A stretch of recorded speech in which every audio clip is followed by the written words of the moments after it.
So here's this house dehumidifier. So we'll open it and see what's in it.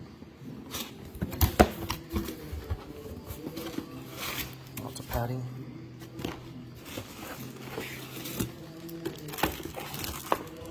That's pretty much all in there.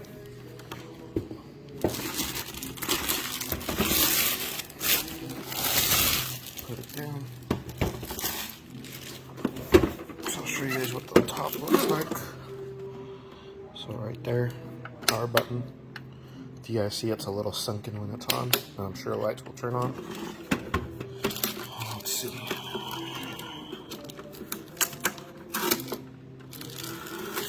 So,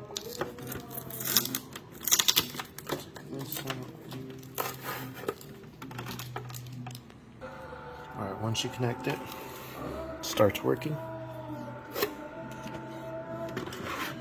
If you take this off, it will stop working with this button right here. So, I'll show you guys what it looks like.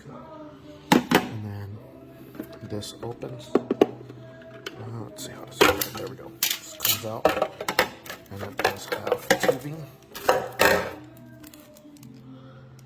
And again, this is a dehumidifier, so this, you do not add water here. This is where water goes down to.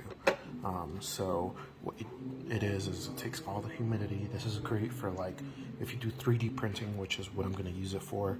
It's for my other 3D printing place. You're not supposed to have humidity or else it'll mess with the filament.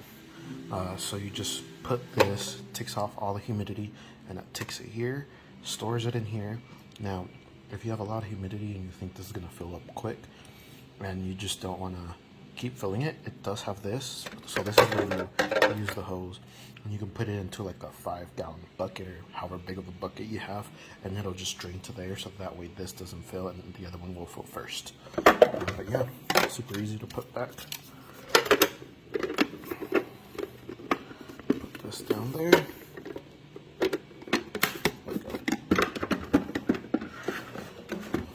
And there you go.